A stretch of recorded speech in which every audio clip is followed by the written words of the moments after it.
El presidente Donald Trump está más sensible que nunca. ¿Se puso woke el presidente? Bueno, el asunto está en que desde este jueves el presidente Trump está que no sabe qué hacer con el enojo porque le están diciendo la verdad en la cara. El premier de Ontario, Doug Ford, inició una campaña desde hace ya unas semanas desde Canadá en televisión estadounidense con este anuncio, este comercial que habla del daño que le hacen los aranceles a las relaciones comerciales, a los socios y del daño que le hacen los aranceles a la economía. Fíjense este cortecito del anuncio de la publicidad que está colocando o estaba colocando porque hoy lo interrumpieron el premier de Ontario, Doug Ford, en Canadá, y el por qué Trump perdió el control y empezó a escupir cosas a través de su cuenta de Truth Social. Vean esto y luego regresamos con la reacción de Trump y el video real de Ronald Reagan, porque todo esto es en base a un video, a un discurso que dio Ronald Reagan en los 80 para la radio nacional e internacional. Vean este video, qué es lo que ha estado ocurriendo en la publicidad canadiense en Estados Unidos. When someone says, let's impose tariffs on foreign imports, it looks like they're doing the patriotic thing by protecting American products and jobs. And sometimes for a short while it works, but only for a short time. But over the long run, such trade barriers hurt every American worker and consumer. High tariffs inevitably lead to retaliation by foreign countries and the triggering of fierce trade wars. Then the worst happens.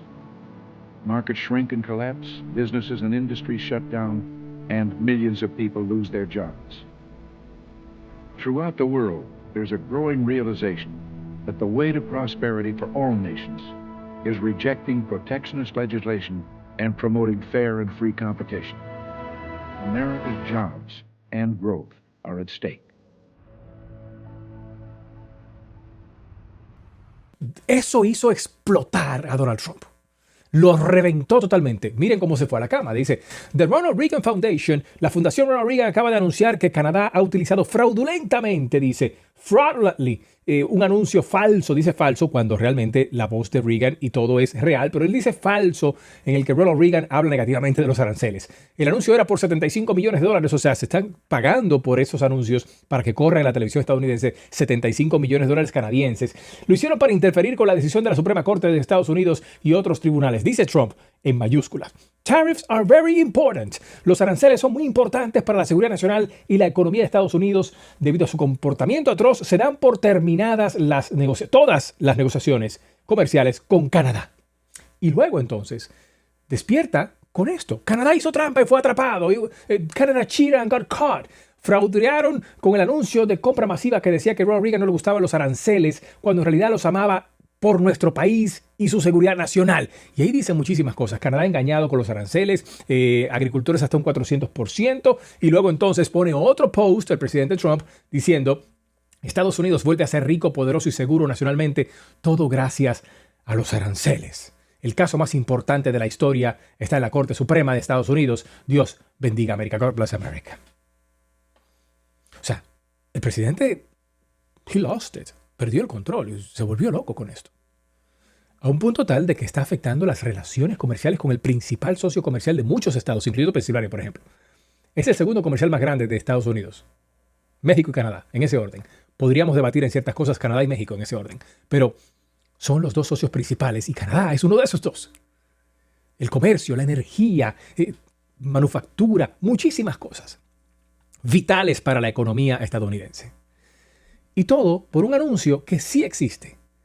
Más bien, por una alocución y por una línea de pensamiento, por una opinión de Ronald Reagan que sí existe, que sí ha hablado negativamente de los aranceles, tanto así que les voy a poner el discurso completo. Dura unos 4 minutos, que son imperdibles para poner en contexto. En ese momento, Ronald Reagan estaba hablando de la relación comercial con Japón y por qué estaba imponiendo aranceles a Japón, pero automáticamente también dice rápidamente por qué los aranceles no son buenos y no es la salida comercial, ni tampoco con aliados. Vean a Ronald Reagan, que no tiene desperdicios.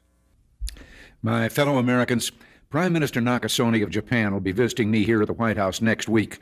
It's an important visit because while I expect to take up our relations with our good friend Japan, which overall remain excellent, recent disagreements between our two countries on the issue of trade will also be high on our agenda. As perhaps you've heard, last week I placed new duties on some Japanese products in response to Japan's inability to enforce their trade agreement with us on electronic devices called semiconductors. Now, imposing such tariffs or trade barriers and restrictions of any kind are steps that I am loath to take, and in a moment I'll mention the sound economic reasons for this, that over the long run such trade barriers hurt every American worker and consumer. But the Japanese semiconductors were a special case. We had clear evidence that Japanese companies were engaging in unfair trade practices that violated an agreement between Japan and the United States.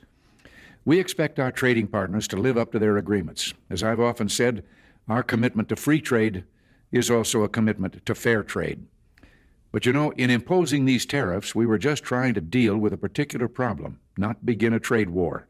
So next week, I'll be giving Prime Minister Nakasone this same message. We want to continue to work cooperatively on trade problems and want very much to lift these trade restrictions as soon as evidence permits.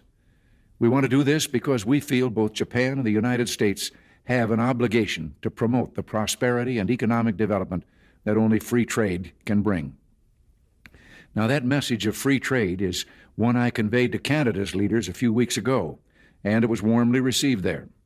Indeed, throughout the world, there's a growing realization that the way to prosperity for all nations is rejecting protectionist legislation and promoting fair and free competition. Now, there are sound historical reasons for this.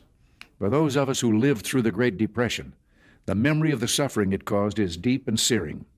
And today, many economic analysts and historians argue that high tariff legislation passed back in that period, called the Smoot-Hawley Tariff, greatly deepened the Depression and prevented economic recovery.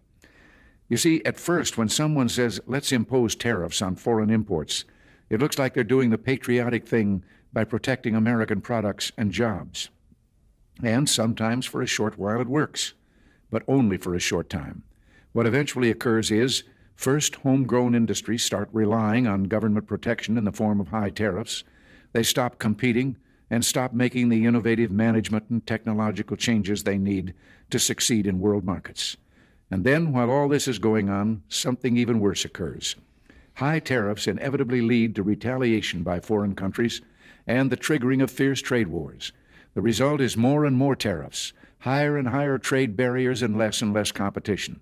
So soon, because of the prices made artificially high by tariffs that subsidize inefficiency and poor management, people stop buying. Then the worst happens. Markets shrink and collapse, businesses and industries shut down, and millions of people lose their jobs. The memory of all this occurring back in the 30s made me determined when I came to Washington to spare the American people the protectionist legislation that destroys prosperity. Now, it hasn't always been easy. There are those in the Congress, just as there were back in the 30s, who want to go for the quick political advantage, who risk America's prosperity for the sake of a short-term appeal to some special interest group, who forget that more than 5 million American jobs are directly tied to the foreign export business, and additional millions are tied to imports. Well, I've never forgotten those jobs, and on trade issues, by and large, we've done well. In certain select cases, like the Japanese semiconductors, we've taken steps to stop unfair practices against American products, but we've still maintained our basic long-term commitment to free trade and economic growth. So, with my meeting with Prime Minister Nakasone and the Venice Economic Summit coming up, it's terribly important not to restrict a president's options in such trade dealings with foreign governments. Unfortunately, some in the Congress are trying to do exactly that. I'll keep you informed on this dangerous legislation because it's just another form of protectionism, and I may need your help to stop it. Remember, America's jobs and growth are at stake. Until next week, thanks for listening and God bless you. Ahí está, Bello Nation. No hay forma de manipular esto. Ronald Reagan fue muy claro y me gustaría saber que ya después de que viste todo esto, me gustaría saber qué opinas tú. Te leo en los comentarios, te invito a que por favor le des me gusta a este video, compártelo con otros, riega la voz, suscríbete al canal, somos más de 100,000, vamos rumbo a los 200,000, a ver si llegamos antes de mi cumpleaños, el 28 de diciembre, Día de los Inocentes. Y te invito a nuestro show en vivo de Rafael Bello Show, totalmente interactivo. Recibimos tus llamadas, tus mensajes, tus comentarios, todo. Los debates son bienvenidos. Por supuesto, lo hacemos con respeto. Te veo la próxima, aquí a través de Rafael Bello Network.